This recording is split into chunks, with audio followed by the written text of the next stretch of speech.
사도행전 지금 3년째 보면서 예배 하나하나 드릴 때마다 이렇게 목숨을 걸고 예배 드리는 그 모습을 우리가 설교하고 나누었지만 이렇게 역병 속에서 예배 드리는 것조차도 쉽지 않은데 신천지로 몰려서 매도되는 것보다 훨씬 더 많은 핍박과 예배가 발각되면 본인과 가족과 모든 사람들이 죽임받는 그 시대에 바울이 복음을 전하는 지역마다 바울이 전하는 복음을 듣고 그들이 예수를 믿을 때마다 바울의 마음속에는 그들이 예수를 믿고 하나님의 자녀가 된 기쁨도 있지만 그들이 이제부터 살아가는 삶의 수많은 고난들이, 특별히 바울이 자기가 당했던 모욕과 비방과 돌맞음과 맞음과 태형과 강도와 수많은 위협을 이들도 그대로 노출될 것을 기억할 때 마냥 기쁠 수만은 없는 그런 상황이었습니다. 그들에게는 예배 한 번 드리는 것이 단지 매주 찾아오는 일요일 날 온 가족이 차 타고 가서 드리는 그런 예배가 아니라 그 한 번의 예배가 수많은 대가를 지불하고 드리는 예배였지요. 어쨌든 바울은 다메섹 도상에 예수를 만난 이후로부터 그가 지금 전도 여행을 하는 이 기간 동안, 아니 어쩌면 예수를 만난 이후로 참 많은 고난과 어려움이 많았죠. 근데 그 많은 고난과 어려움 속에서도 바울이 그 길을 지속할 수 있었던 것은 물론 하나님의 큰 위로하심이었지만 또 하나 하나님은 바울에게 동력자들, 특별히 많은 위로자들을 붙여주셨기 때문입니다. 그가 사도행전 13장에 이제 안디옥 교회에서 첫 사역을 시작할 때 하나님은 말 그대로 이름 그대로 위로자라는 이름을 가지고 있는 바나바를 그의 동력자로 붙여주어서 말로 다 할 수 없는 위로를 받았죠. 그 바나바의 위로로부터 시작하여 바울은 지금까지 수많은 사역 가운데 늘 수많은 동력자들과 함께 하였습니다. 그 13장부터, 아니 11장 이후로부터 이 1차 전도여행 내내 바울은 바나바와 함께 하였고, 그리고 1차 전도여행이 끝나자 바울은 바나바와 헤어지는 것처럼 보였지만 하나님은 또 다른 동력자 실라를 그에게 붙여주셨습니다. 그렇게 2차 전도여행을 떠나면서 실라와 함께 가다가 루스드라에서 평생의 아들로 삼는 디모데를 만났고, 그리고 하나님께서 아시아의 모든 선교 여정을 막으시고 환상 중에 그 유럽 사람 마게도니아 사람이 나와서 건너와서 우리를 도우라는 환상을 보고 유럽으로 건너가기 위하여 드로아라고 하는 이 감천항 비슷한 그 항구에 도착했을 때 하나님은 이 바울과 실라 그리고 디모데에게 누가를 만나게 하셨습니다. 그래서 이 바울의 2차 전도여행 완전한 팀이 이루어져서 바울, 실라, 디모데 그리고 누가복음과 우리가 살펴보는 사도행전을 기록한 누가, 이 세 사람이 이제 유럽의 첫 선교 여정을 시작하게 되지요. 그렇게 유럽의 첫 발을 디뎠던 첫 성 빌립보에서 바울은 한 귀신 들린 여종이 끊임없이 귀신으로 인하여 괴롭당할 뿐만 아니라 또 바울의 사역을 방해하니까 그 귀신 들린 여종의 귀신을 쫓아내주자 그것으로 인하여 주인들에게 모함을 받고 죄 없이 누명을 쓰고 빌립보 감옥에 갇혀서 심한 매질을 당합니다. 그 엄청난 매질 속에 온몸이 다 망가졌지요. 바울은 그 누구보다 지금 필요한 의사 누가가 필요한데도 불구하고 바울은 그 매질당한 몸을 이끌고 다음 선교지로 떠나면서 이제 곧 예수를 갓 믿은 빌립보 간수와 그 가족들의 믿음을 위해서 자신에게 가장 필요한 사람 누가를 빌립보에 남겨두고 데살로니가 가게 되죠. 데살로니가에서도 유대인들이 바울을 유대교의 배신자로 여기고 그를 죽이고자 했을 때 바울은 급히 베레아로 도망갔고 베레아조차 데살로니가에서 내려와서 바울을 죽이려고 했을 때 바울은 급히 밤중에 아테네로 떠나야 됐습니다. 그런데 그 아테네로 갈 때 그 정신없이 떠나는 야반 도주하는 동에도 바울은 이 베레아와 데살로니가에 이제 갓 예수를 믿은 성도들을 위로하고 그들의 믿음을 세워주기 위해서 실라와 디모데를 그들에게 남겨두지요. 이제 혼자 된 바울을 하나님께서 그냥 보내지 아니하시고 베레아에서 이제 예수 믿은 신실한 형제들이 그 먼 길 아테네까지 가는 백길을 같은 배를 타고 아테네까지 바울과 함께 동역하였습니다. 이런 걸 보면 하나님은 참 바울이 많은 고난을 받았지만 그를 동역하고 위로할 수 있는 많은 사람들을 같이 붙여주어서 바울이 늘 육체적으로 연약하고 육체의 가시가 있었음에도 불구하고 그가 자신의 길을 계속 갈 수가 있었습니다. 그렇게 아테네를 지나서 이제 고린도로 떠나는데 여러분 고린도로 갈 때 사도행전 11장부터 17장까지 바울의 모든 선교 여정 속에서는 안디옥 이후로부터 13장 이후부터 모든 선교들은 동역자와 위로자 같이 했는데 유독 고린도 갈 때는 바울이 혈혈단신 홀로 가게 됩니다.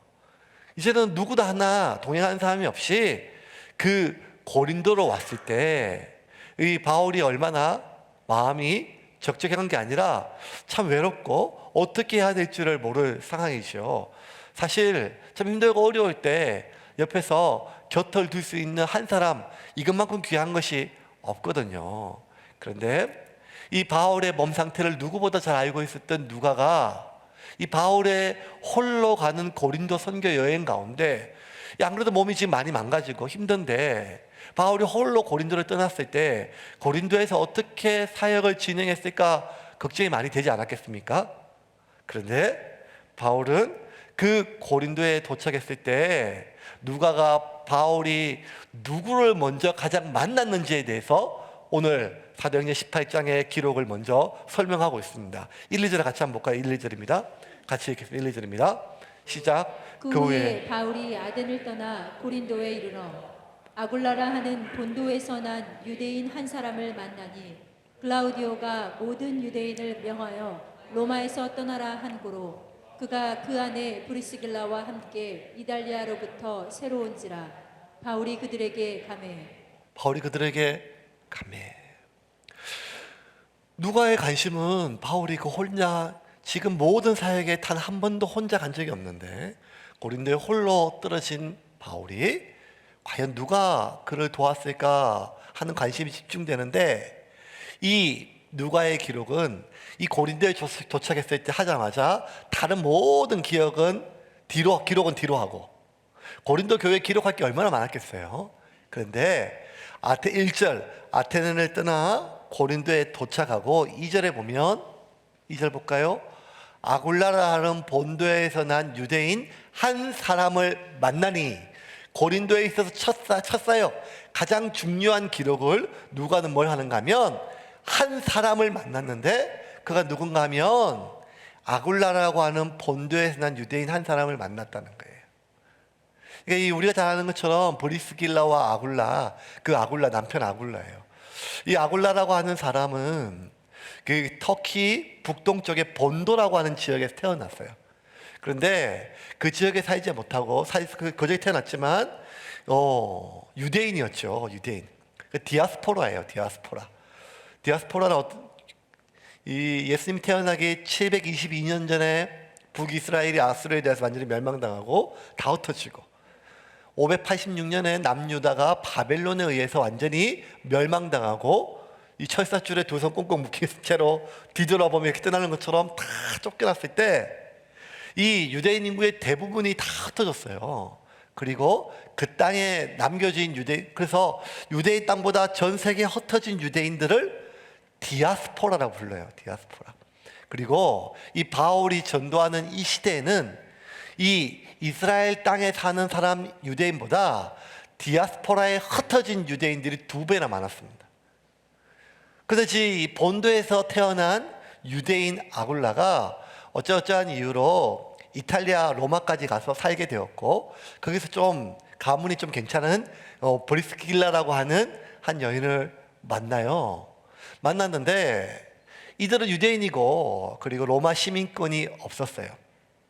로마인도 아니고 그리스 헬라인도 아니던 상태에서 그 로마에서 유대인으로서 살아가기 힘듦에도 불구하고 꽤 튼튼한 삶의 뿌리를 내렸어요.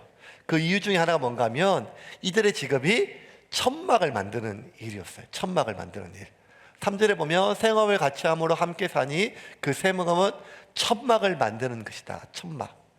그러니까 여러분, 로마는 제국이었고 제국이란 말은 끊임없이 나라를 확장시키는데 그 확장은 평화 조약을 이루는 확장이 아니라 전쟁을 통하여 나라가 확장되는 것을 제국이라 그래요. 그러면 로마는 1000년 동안 전쟁이 끊이지가 않았고 로마, 이탈리아 자국의 국민뿐만 아니라 수많은 나라의 용병들이 몰렸고 끊임없이 전쟁이 이어지면 전쟁터에서 싸우는 군인들도 중요했지만 그들에게 필요한 물자, 군수품을 대는 것이 더 중요했거든요. 그래서 이 군수품, 군납 물품이 많이 필요한 중인데 그 중에 가장 중요한 게 무엇인가 하면 먹는 것도 필요하고 또 전쟁 화살도 필요했지만 그들이 거할 수 있는 막사, 천막이 필요하였어요. 그래서 이 아굴라와 브리스길라가 천막 만드는 업종을 종사했는데 로마에서는 끊임없이 천막이 군인들의 막사가 필요했기 때문에 꽤 괜찮은 사업이었어요. 지금으로 따지면 뭐 마스크 제조업 정도, 손세정제 제조업 정도 뭐 이렇게 될 정도로 괜찮은 사업이었죠. 그래서 꽤 막대한 기반을 따쳤어요. 로마 시민권이 없는데도. 그런데 인생이란 게 참 쉽지 않죠. 유대인들이 전 세계 어디에 디아스포라 흩어져도 살아남아요. 유대인보다 더 즐긴 사람은 없죠. 강력한 생활력으로 악착같이 천대받고 무시받아도 기반을 쌓고 사업을 쌓고 했는데 갑자기 자기 노력만으로 어쩔 수 없는 인생이 되었어요. 뭔가 하면 어느 순간 한 49년이나 50년 정도 AD 글라우디아 황제 때 유대인들이 로마에서 폭동이 일어나요. 그래서 글라우디아 황제가 로마 시민권이 없는 유대인들은 로마에서 살 수 없다. 추방령이 이루어집니다. 그때 로마 시민권이 없었던 그 아굴라 부부는 쫓겨나게 돼요. 로마에서 상당한 수의 그러한 어떤 생업의 기반이 쌓이는데 모든 것을 다 빈손으로 쫓겨날 수밖에 없는 상황이었습니다. 그러니 이게 얼마나 많이 기가 찼을까요? 어디로 가야 될까? 뭘 해먹고 살까? 이것만큼 막막한 게 없어요. 한 4년 전에 이제 신호등이 한참 막 교회 공사하고 있을 때 몇 년 만에 청년 한 명이 저를 찾아오게 되었어요. 야, 너 오래간만이다. 어디 있었으니까 중국에 있었대요. 중국에. 그 중국에서 뭐 했냐 했더니만 가서 고생해가지고 겨우 화장품 가게부터 해가지고 튼튼하게 이제 몇 개씩 아주 좋은 사업체로 확장을 했대요. 그러다가 갑자기 사드 사태가 벌어져가지고 빈손으로 나가게 됐대요. 그래서 현지에 있는 사업체는 현지 종업원들에게 좀 넘겨주고 곧 진정되면 내가 가서 다시 진행하겠다 싶었는데 그게 마지막이었다. 그러고 나서 앞으로 어떻게 살아야 될지, 뭘 해야 될지, 뭘 먹고 살아야 될지 설명을 하고 저한테 상담하러 왔는데 제가 뭐라고 상담을 해주겠어요. 안 되니까 그냥 너 우울증은 없냐 이렇게 물어보고 뭘 먹어야 될지, 무슨 사업을 해야 될지, 어떤 일을 해야 될지, 앞으로 어떻게 해야 될지 막막한 상황 속에 이것만큼 막막하게 뭐가 있겠습니까? 내가 평생은 아니지만 어쨌든 진짜 내 젊음을 다 바쳤는데 그거 다 하루아침에 버려두고 쫓겨난 상황이 얼마나 기가 막혔겠어요. 근데 이 아굴라 부부는 돌아갈 고국도 없잖아요. 집도 없는 상황이에요. 또 다른 객지를 끊을고 이제 어디로 가야 될까 고르다가 고른 도시가 바로 고린도였어요. 왜? 여러분, 우리가 어디를 이사 갈 때 제일 많이 신경 쓰는 게 뭐겠어요? 자녀들의 공부도 있고 그 지역도 다 있는 것도 있겠죠. 하지만 제일 중요한 건 역시 먹고 사는 문제죠. 어디를 가 있는가.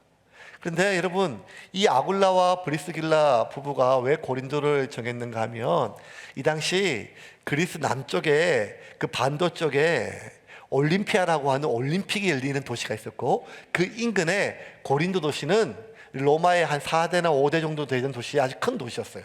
당시 인구가 한 60만. 로마의 4대 도시였던 안디옥이 한 50만 정도 됐었잖아요. 그러니까 얼마나 큰 도시입니까? 그런데 이 올림픽은 4년에 한 번씩 열리는데, 이 고린도 그 인근의 고린도 협지에 열리는 이스트미아라고 하는 그 운동 경기 체전이 있었거든요. 그거는 2년에 한 번씩 열려요. 2년에 한 번씩. 규모가 얼마 정도인가 하면 올림픽 규모예요. 그러니까 4년에 한 번씩 올림피아에서 올림픽이 열리고 2년에 한 번씩 고린도 협지에서 이스트미아가 열리는데, 이 체전이 열리면 전 세계 로마 제국 전체에서 이 체전에 선수들과 관람객들이 참여를 하는데, 특별히 이스트미아 체전이 열리면 고린도 인구의 2배가 관람객과 선수로 모인대요. 수주 동안. 그들이 다 어디서 먹고 자겠어요? 숙박시설이 만무하죠. 그들 대부분이 어디에 있는가 하면 그 고린도 협지, 광활한 협지에서 선수들과 관광객들이 그곳에 텐트를 치고 수주 동안 먹고 자면서 했는데, 참 예나 지금이나 약삭 빠르고 사업수단이 빠른 사람들 있죠. 그래서 체전이 열릴 때마다 그 천막을 그 렌트해 주는 사람들이 사업이 있었어요. 마치 여름 한철 해운대에서 파라솔을 대여해주는 사람들이 많은 돈을 벌듯이. 그러니 이 천막 만드는 기술을 가지고 있었던 이 아굴라 부부는 고린도만한 도시가 없었죠. 그래서 고린도로 정착지를 정해서 열심히 천막을 만들어 그 사역을 진행하고 있었습니다. 그때 이 바울이 그 땅에 온 거지요. 근데 여러분, 바울 역시 천막 만드는 직업을 가지고 있었어요. 근데 여러분 한번 볼 때 바울은 이 다소에서 태어났지만 유대인 중에 유대인 교육을 받았고 최고의 헬라의 교육을 받았어요. 그러면 가정에서 어느 정도 뒷받침되지 않으면 이런 교육을 못 받거든요. 꽤 부유했단 말이에요. 근데 부유했음에도 불구하고 그가 학자, 랍비, 말씀을 가르치는 사람임에도 불구하고 천막 만드는 일을 한 것은 그가 선교 여행을 떠날 때 텐트 메이커로 자비랑 비즈니스 선교를 하기 위해서 천막 만드는 일을 한 것이 아니라 이 당시에 유대인들의 자녀 교육법을 좀 배워야 돼요. 그게 뭔가 하면 유대인들은 자녀들을 먼저 토라, 말씀으로 먼저 잘 양육하고, 그리고 형편에 따라서 그들이 그 당시 당대 최고의 헬라 문학과 헬라어와 수사학, 논리학 이런 것들 가르쳤는데, 그렇게 가르침에 불구하고 또 하나 가장 중요한 것이 무엇인가 하면 앞으로 긴 인생을 살면서 어떻게 될지 모르니까 먹고 살 수 있는 한 가지 기술을 반드시 의무적으로 가르쳤어요. 특별히 이 바울이 태어났던 다소는 이 가죽 제품이 유명하고 가죽 생산지였거든요. 그래서 이 바울의 부모가 바울에게 천막을 짓는, 수많은 가죽 제품이 있는데 그 중에서도 천막을 짓는 직업을 일찍부터 가르쳤던 거죠. 성경 지명이 있는 것 같아요.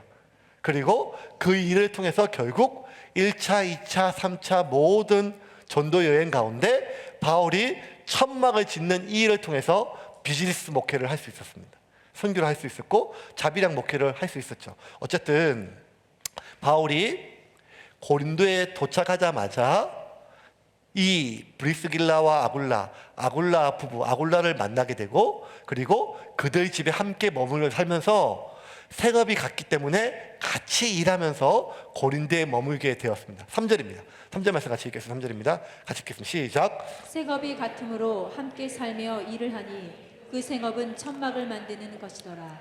자, 생업이 같으므로 함께 살며, 2절에 아굴라를 만났어요. 그리고 3절에 뭐란가 하면 생업이 같으므로 함께 살며 일을 하니 그 생업은 천막을 만드는 것이라. 이 3절이 중요한데 두 가지를 눈여겨봐야 돼요. 바울이 아굴라 부부에게 복음을 전했다는 내용이 없어요. 대부분은 어디든지 가면 먼저 복음을 전하고 그들이 예수를 영접하고 그 다음에 사역을 하거든요.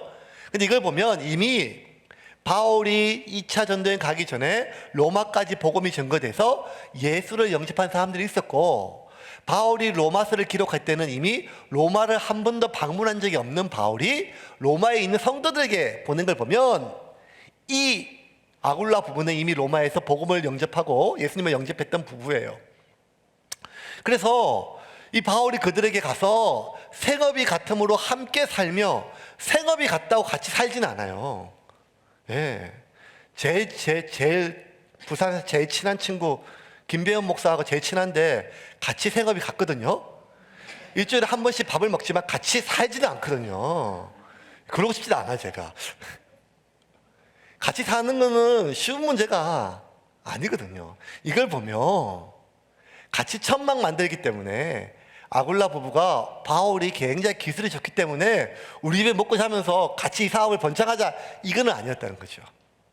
그 역시 예수를 영접하였고 바울 역시 이 복음을 전하는 일에 쓰임받는 사람이었기 때문에, 전도자였기 때문에, 그러면 우리 집을 기거하면서 같이 그 일도 하면서 마침 하나님의 복음을 전하는 일에 저희 같이 헌신하겠습니다. 이걸 봤을 때 이 아굴라와 브리스길라 부부가 참 대단한 것 같아요. 그 집에 뭐 며칠 머물고 아니면 뭐 길게 한 달을 머물면서 지낼 수는 있지만 같이 살기는 어렵거든요. 뭐 바울이 지금까지 선교 여행을 하면서 뭐 야선집처럼 몇 주씩 며칠씩 어느 성도의 집에 머물긴 하였지만 함께 살며 산다는 단어를 쓴 적은 한 번도 없었어요. 그걸 보면 브리스길라와 아굴라 부부가 얼마나 이 바울을 위해서 자신의 집을 내어주고 최선을 다한지를 알 수가 있어요. 같이 살기 어렵거든요. 재작년에 제가 저희 교회에 있다가 밴쿠버로 시집간 우리 원정자매 집에 2주 동안 가 있었잖아요. 그러니까 저희 부부를 위해서 이 비행기 표도 보내주고, 그리고 2주 동안 자기 집에 먹고 기거하면서 지냈어요. 그러니까 공항에서 저희들을 픽업 나왔을 때 얼마나 반가워 맞이했든지 2주 동안 너무너무 고마웠어요. 먹고 자고 막 돈이 별로 안 들었죠. 공항에서 저희 잊지 못해요. 제가 비행기에서 내리고 밴쿠버 공항에 도착했을 때 너무 기쁜 마음으로 그 부부가 저희들을 환영했어요. 그리고 2주가 지나고 떠날 때, 저희가 떠날 때 배웅 나올 때 저희들을 처음 맞이했을 때보다 더 기쁜 얼굴로 저희들을 보내준 걸 제가 기억하고 있습니다. 아니, 어떤 성도가 목사 오라고 비행기표도 보내주고 집도 먹여주고 재워줘요. 그거 얼마나 귀해요. 정말 편했죠. 그런데도 불구하고 그들이 최선을 다해 섬겼음에도 불구하고 저희가 죄송하죠. 미안하죠. 신혼부부고, 그리고 하루하루 지날 때마다, 왜냐하면 저희는 놀러 갔지만 그중에 생업이 있으니까 직장하고 퇴근하면 저희들도 태워주고 뭘 하고 오며 가며 뭐 이런 걸 다 하니까 얼마나 마음이 불편한지. 그래서 떠날 때 은정자매도 마음이 밝았지만 저도 마음이 아주 편했어요. 마음의 짐을, 미안한 마음을 벗어질 수가 있었기 때문에. 근데 꼴랑 2주 있었던 그 목사 마음도 그렇게 성도 집에 머무는 것이 미안한데, 바울은 얼마나 미안해. 특별히 바울은 병적으로 성도들에게 폐를 끼치는 것이 아주 죽을 만큼 싫어하는 그런 목회자였어요. 오죽하면 고린도전서 9장 13절부터 15절을 보면 바울이 이렇게 얘기를 해요. 성전에서 일하는 사람들은 거기서 나오는 것을 먹으며 제단에서 섬기는 사람들은 재물을 나누어 가진다는 것을 모르십니까?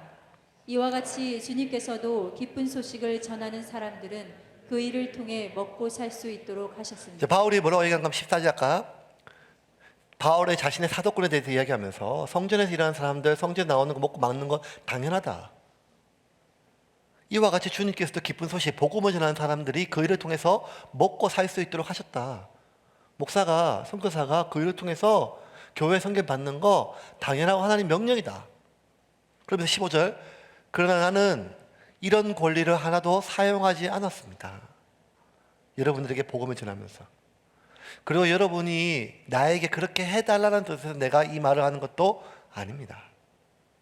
나는 죽는 한이 있더라도 내가 자랑으로 여기는 것을 아무도 헛되게 하지 못하게 할 것입니다. 나는 죽는 한이 있더라도 여러분에게 패 끼치기 싫습니다. 그렇게 지금까지 복음을 전했다는 거예요. 그러니까 지나칠 정도로 바울은 성도들에게 자기가 개인적으로 섬김을 받는 것, 그거 힘들어했어요. 힘들었어요. 저는 이 바울의 마음이 조금은 이해가 가요. 그러니까 이제 뭐 교회에서 사는 성도님들 오시고 생일 때, 명절 때 성도님들이 인사를 하죠. 딴 데 다 하니까. 근데 그럼에도 불구하고 제가 굉장히 마음이 죄송한 마음이 있어요. 어떤 마음이 있는가 하면 저도 받았으면 저도 섬겨야 되는데 다 못 섬기겠더라고요. 그러니까 어느 순간 받은 만큼 섬기지 못하니까 받는 게 익숙해지니까 마음이 한정없이 미안하고 죄송한 거예요. 왜냐하면 저도 명절 때나 철이 되면 목사님들 또 어르신들 몇 번 선배 보면 뭐 하나 살 때마다 신경이 많이 쓰이고 그분 생일 때 뭘 사야 될까 고민이 많거든요. 저 같은 사람도 이런 마음이 있는데 바울이 얼마나 그게 마음이 많았겠어요. 그래서 절대로 내가 누구에게 폐를 안 끼치고 죽는 한이 있더라 그렇게 했다는 거예요. 그랬던 바울이요. 브리스길라와 아골라 집에는요 며칠이 아니라 1년 6개월을 살아요. 11절 같이 한번 읽겠습니다. 시작. 1년 6개월을 머물며 그들 가운데서 하나님의 말씀을 가르치니라. 함께 사는데 진짜 살았어요. 1년 6개월. 그것도 이민 땅에서 먹고 살려고 발부둥치는 그 집에서. 물론 일했지요. 같이 거들었어요. 그래도 그 집에서 1년 6개월을 살기는 보통 어려운 일이 아니고 보통 미안한 일이 아니에요. 누구보다 성도들에게 패기치기를 싫어하니까요. 그랬던 바울이 1년 6개월 동안 바울의 1차, 2차, 3차 수많은 여행 가운데 수많은 도시와 수많은 성도들을 만났지만 바울이 함께 살았다라고 하는 집은 아굴라와 브리스길라 집이 유일해요. 그걸 보면 아굴라와 브리스길라 이 부부가 얼마나 최선을 다하여 바울을 섬겼는지, 그의 육체뿐만 아니라 마음까지도 편하게 섬겼는지를 우리가 알 수가 있죠. 마음을 다해서 이 부부가 아굴라 부부가 바울을 섬겼어요. 섬겼을 뿐만 아니라 이 바울이 복음을 전하고 예수가 한 명이라도 모이면 뭘 했는가 하면 예배를 드렸어요. 예배를 드리면 어디서 예배 드린가 하면 교회란 것이 여기 초대교회 나온 수많은 교회들은 가정집이거든요. 교인들이 오면 이 당시는 예배가 그냥 말씀 전하고 찬송하고 끝나는 것이 아니라 같이 밥을 먹었어요. 10명이 교인이 모이면 10명이 밥을 먹고 20명이 모이면 20명이 같이 밥을 먹었어요. 식사 준비하고 다 같이 하는 거죠. 그런데 고린도에서 브리스길라와 아굴라 집에서 바울이 머물렀고 성도들이 한 명 한 명 예수 믿는 사람들이 늘어갈 때마다 이 고린도 교회에서 어디서 예배를 드렸을까요? 아굴라 집에서 예배를 드렸죠. 바울은 바울에게 자신의 집을 내어줄 뿐만 아니라 고린도의 성도들이 늘어갈 때마다 자신의 집을 교회로 내어주었습니다. 이 얼마나 귀한 사람들입니까? 이 부부를 볼 때마다 바울이 참 위로를 많이 받았어요. 그리고 마음이 편했어요. 그래서 1년 6개월 동안 고린도에, 정확하게 얘기하면 아굴라의 집에 머물면서 지난 선교 여정 가운데 수없이 많이 맞았고 모욕당하고 비방당하고 돌에 태형에 강도의 위협 속에 만신창이가 되었던 그의 몸과 마음이 치유될 수 있는 시간이었어요. 하나님께서 아굴라의 집에 그렇게 머물게 하셨어요. 너 좀 쉬어라. 여기서 말씀을 전하고 네 몸과 마음을 다독거려라. 바울이 그곳에서 모든 것이 치유되었습니다.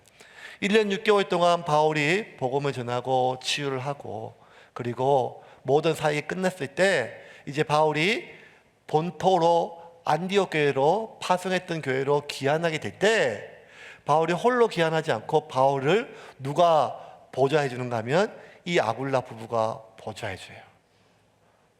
참 대단하죠. 그러면서 바울이 이제 안디옥으로 귀환하면서 잠시 에베소에 들렸는데 그 에베소에 있는 성도들을 말씀으로 위로하기 위해서 바울은 이 아굴라 부부를 에베소에 남겨둡니다. 빌립보에 누가를 남겨두고 베레아와 데살로니가에 실라와 디모데를 남겨두는 것처럼 에베소에 아굴라 부부를 남겨둬요.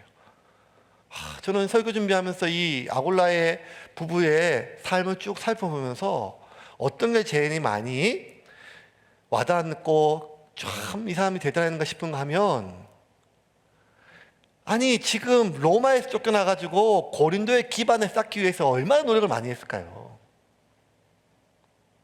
먹고 살기 위해서, 집을 하나 얻기 위해서, 생업을 유지하기 위해서, 사업을 번창하기 위해서, 기반을 쌓기 위해서. 여러분 아시잖아요. 맨 땅에 내 생업을 한번 쌓기 위해서 삶의 기반을 쌓는 것은 어쩌면 삶의 평생에 걸리는 일이거든요. 그것도 이방 땅에서, 그것도 비주류가 온갖 모욕과 비방을 받고, 이 로마 제국에서는 로마 시민권을 가졌거나 아니면 로마인이거나 이탈리아 사람이거나 그리스인, 헬라인이 아니면 살기가 어려워요. 그런데 고린도에서 뿌리를 내렸단 말이에요. 왜? 이스트미아라고 하는 특수한 상황이, 그 경기가 있었고 올림픽 경기가 있었기 때문에 이 고린도는 이 아굴라 부부에게 축복의 땅이었어요. 적과 꿀이 흐르는 땅이었고 삶의 기반을 모든 걸 쌓아놓은 땅이었어요. 그런데 그 땅을 또 떠나요. 왜? 바울을 섬기고, 더 정확하게 얘기하면 바울이라고 한 사람이 아니라 바울이 전하는 복음을 섬기기 위해서. 그리고 생면부지의 땅 에베소에 또 부부만 덩그러니 남겨두고 바울은 본국 안디오로 가게 됩니다. 아니, 멈추라, 너 여기 머물러라. 어쩌면 빌립보에 남겨진 누가, 그리고 데살로니가에 남겨진, 베레아에 남겨진 그 실라와 디모데는 출발이 그들은 선교사였거든요. 그렇게 마음을 먹고 시작했어요. 그래서 바울이 가라 하면 가고, 바울이 서라 하면 서고, 바울이 오라 하면 가는 사람들이었어요. 왜? 선교사였기 때문에. 그런데 아굴라와 브리스길라는 철저한 생업인이었거든요. 이방 땅에서 악착같이 먹고 살아야 되고, 삶의 기반, 자식들을 먹이고 가족들을 건사해야 될 그런 부부의 사람이에요. 그리고 악착같이 그렇게 성공을 하고 삶의 기반을 닦았던 사람이에요. 그런데 그럼에도 불구하고 어디를 가든지 복음만 전하고 그 사람들을 위로했던 그 일을 하는 누가와 실라와는 완전히 다른 것이죠. 옮길 수 있죠. 터키에 사역하다가, 이 도시에 사역하다가, 서울서 목회하다가 하나님께서 부산 사역하면 부산 하다 하시고 할 수 있어요. 그런데 이들은 그게 아니라 삶의 전반적인 모든 것이 함께 움직여야 되는데, 그 움직이는 것이 그냥 떠나는 것이 아니라, 본토 친척 아비집이 아니라 삶의 모든 기반 뿌리가 있는 것이거든요. 그런데 그것을 복음과 함께 하나님이 가라 하시면 떠날 수 있는 이들의 믿음이, 이들의 헌신이 참, 어느 정도인가. 성경을 공부하면 공부할수록 더 궁금해졌어요. 그래서 이 아굴라 부부의 삶이 어떻게 되는지 계속 찾아봤어요. 그랬더니 에베소에 남겨져서, 에베소에서 이 알렉산드리아에서 넘어왔던 아볼라라고 하는 사람을 잘 말씀으로 양육돼요. 살게를 가르쳐요. 그리고 그 아볼라가 고린도에 있는 교회의 목회자로 파송돼요. 이제는 아굴라와 브리스길라가 바울을 섬기는 헌신자가 아니라 말씀을 가르치는 교사가 돼요. 그것도 어떤 말씀을가? 한 목회자들을 세울 정도의 말씀을 가르쳐요. 바울이 3차 전도여행을 떠납니다. 3차 전도여행을 떠나가지고 에베소에 잠시 들러요. 에베소에 잠시 들렀을 때 어느 집에 머물렀을까요? 아굴라 집에 머물렀죠. 아굴라 집에 잠시 머물러서 고린도에 있는 교인들을 위해서 편지를 써요. 그 편지가 고린도 전서예요. 그 고린도 전서에서 바울이 이렇게 기록을 해요. 문안하면서 16장 19절 같이 읽어볼까요? 시작. 아시아와 교회들이 너희에게 문안하고 아글라와 브리스가 그 집에 있는 교회가 주 안에서 너희에게 간절히 문안하고. 보세요. 3차 전도여행 가면서 이제 에베소에 도착해요. 그럼 뭐라 하는가 하면 고린도에 있는 편지들에게 보내죠. 고린도에 있는 성도들이 얼마나 브리스길라와 아굴라 소식이 궁금했겠어요. 같이 있었으니까, 그 집에서 모였으니까. 이렇게 써요. 아시아의 교회들이 너희들에게 무난하고 다 너희들 무난한다. 그리고 아굴라와 브리스가가 너희들에게 무난한데 안 부르셔난다래. 그럼 뭐라고 하면 아굴라와 브리스가와 그 집에 있는 교회가 주 안에서 너희에게 간절히 무난하고. 에베소에 있는 교회가 어디에 있대요? 아굴라와 브리스가 집에 교회가 있다는 거예요.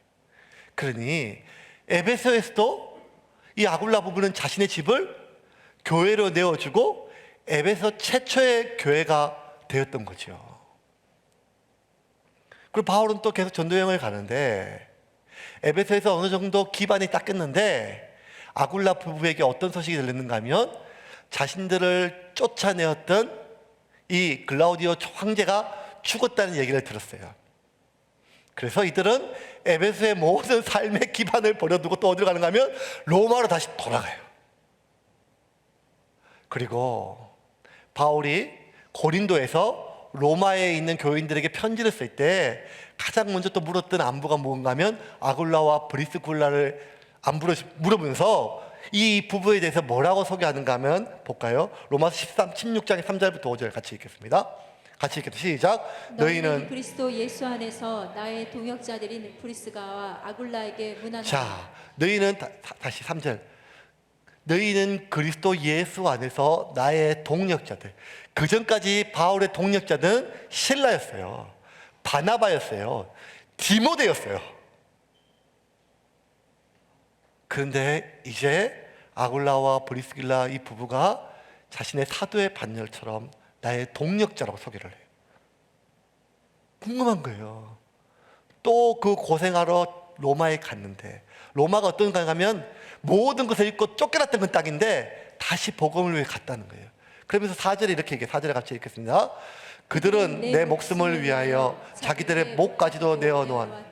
나뿐 아니라 이방인의 모든 교회도 그들에게 감사하느니라. 왜냐하면 에베소에 있을 때도 바울을 죽이려고 얼마나 사람들이 바울에게 달려들었는지 몰라요. 그때 아굴라와 브리스불라 부부가 바울 안에 있는 복음을 보호하기 위해서 목숨 걸고 바울을 지켰어요.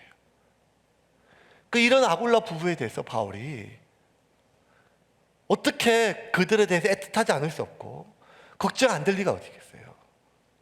그러면서 이렇게 얘기해요. 5절 말씀 같이 읽겠습니다. 시작. 또 저희 집에 있는 교회에도 문안하라. 내가 사랑하는 에베네도에게 문안하라. 그는 아시아에서 그리스도께 처음 맺은 열매니라. 로마에 있는 교인들에게 로마의 교회에게 편지를 쓰면서 뭐라고 읽은가 하면 또 저의 집에 있는 교회도 아굴라 부부가 로마에 가서 또 천막 일을 하면서 돈을 모아 집을 얻고 그 집을 교회를 위해 내어 주었다는 것입니다. 그리고 여러분, 로마는 박해의 도시였어요.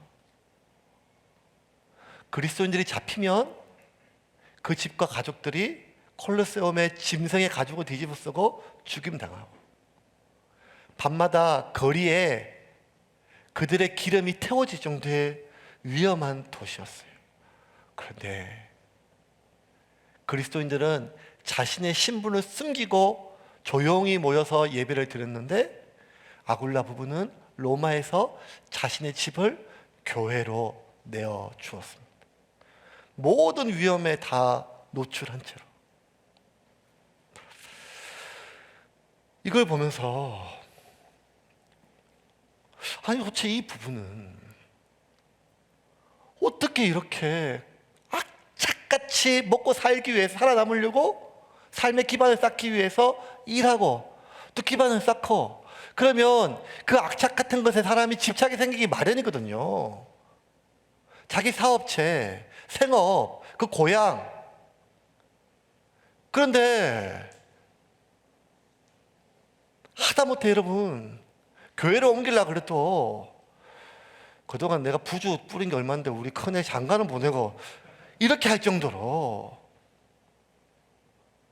내가 뿌린 부주도 기반이 될 정도의 삶인데 그게 아까운 것이 사람의 마음인데 그 모든 삶의 기반을 복음이 가는 데마다 송두리째 내려놓고 어디에 가든지 악착같이 쌓아놓았던 모든 기반이 날아가는데도 그 삶의 모든 기반을 내어줄 수 있을까? 선교사도 아니고 목회자도 아니고 사역자도 아닌 철저하게 그리스도인 생활이었어요. 그런데도 불구하고 이 아굴라와 브리스길라의 그들의 마음은 무엇이었는가? 왜? 오늘날 많은 그리스도인들이 주님을 위해서 내 삶을 드린다고 하면서도 현재 내가 내 손에 쥐고 있는 삶의 기반을 내려놓을 수도, 그리고 주님을 위해 내어줄 수도 못하거든요. 그리스도인만 그렇습니까? 교인만 그렇습니까? 교회도 그래요. 교회를 내려놓지 못하고 교회를 내어주지도 못합니다. 그런데 어떻게 철저하게 생활인이었고 그냥 그리스도인이었던 아굴라 부부는 그렇게 내어놓고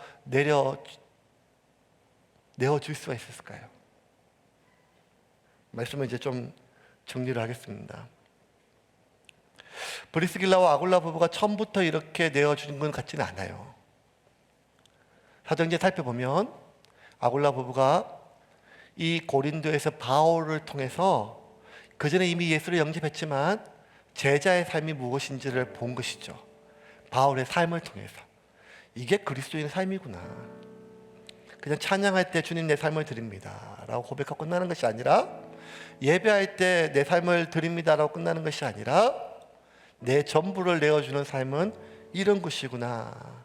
바울의 말씀과 바울의 삶을 통하여 그가 다시 한번 회심하게 됩니다. 첫 번째는 예수님을 나의 구원자로 받아들이는 회심이었다면, 두 번째 회심은 내 삶을 주님께 드려지는 그 전적인 회심이 일어난 것이죠. 그럼에도 불구하고 이거 쉽지 않는데, 바울이, 이 아굴라 부부가 그 일을 할 수 있었던 가장 큰 원동력은 이 아굴라 부부는 그 이후로, 고린도 이후로 단 한 번도 내 삶의 기반을 내려놓는다고 생각하지 않았어요. 왜냐하면 두 번째 회심 때 아굴라 부부는 자신의 삶의 기반을 하나님께 옮겼기 때문이에요. 내가 평생 일해서 쌓아놓은 이 사업체, 내가 평생 애써서 길러놓은 내 자녀, 내가 평생 개척해서 세워놓은 이 교회가 내 삶의 기반이 아니라 나를 구원하시고 지금도 이 모든 천지 만물의 주제이신, 주인이신, 통치하신 그 하나님이 내 삶의 하나뿐인 기반이 될 때, 아굴라는 내려놓은 것이 아니라, 내어준 것이 아니라 여전히 삶의 기반인 하나님의 말씀을 따라 살 수가 있었던 것이죠. 사랑하는 세움교회 성도 여러분, 저는 사도행전을 계속 말씀을 준비하고 설교를 준비할 때마다 가슴에 먹먹함을 느낍니다. 그래, 그 개척해서 한 20-30년 목회해서 그 교회조차 내려놓지 못하고 자식에게 물려주고, 그 교회에 내가 받은 직분 그게 내려놓지 못해서 교회를 흔들고, 내 사업체, 내 집은 고사하고 하나님을 위해서 시작했던 선교지와 그 선교 사역조차도 내 삶의 기반으로 여기고 떠나지 못하는 수많은 이 시대 속에, 정말 우리가 내 삶의 기반을 어디에 두는가? 하나님 한 분에게 두지 않으면, 그가 목사라 할지라도 선교사라 할지라도 그는 내려놓을 수 없고 내어줄 수 없으며, 삶의 모든 기반을 하나님께 두지 못하면 우리의 집은 고사하고 내 손에 쥐어있는 내 시간과 안락함과 나의 안전조차도 내어줄 수 없는 것이 그리스도임을 기억하고, 하나님이 찾으시는 그 한 사람은 오직 하나님 한 분께만 나의 삶의 모든 기반을 두고 그렇게 살아갈 때, 그 아굴라와 브리스길라는 전도 여행 내내 한 번도 집을 가져보지 못했던 바울의 집이 되었고, 아굴라와 브리스길라의 집은 한 번도 교회가 세워지지 않았던 고린도 땅에, 에베소 땅에 최초로 하나님의 집이 되었음을 기억하고 그러한 삶을 살아가는 여러분이 되기를 주님의 이름으로 축원합니다. 이번 한 주 동안 대한민국은 혼돈과 위협 속에 있을 것입니다. 그리스도인으로서 우리 삶의 본연이 어디임을 기억하고 마음을 다하여 최선을 다하여 그렇게 살아가며 기도하는 여러분이 되기를 주님의 이름으로 축원합니다.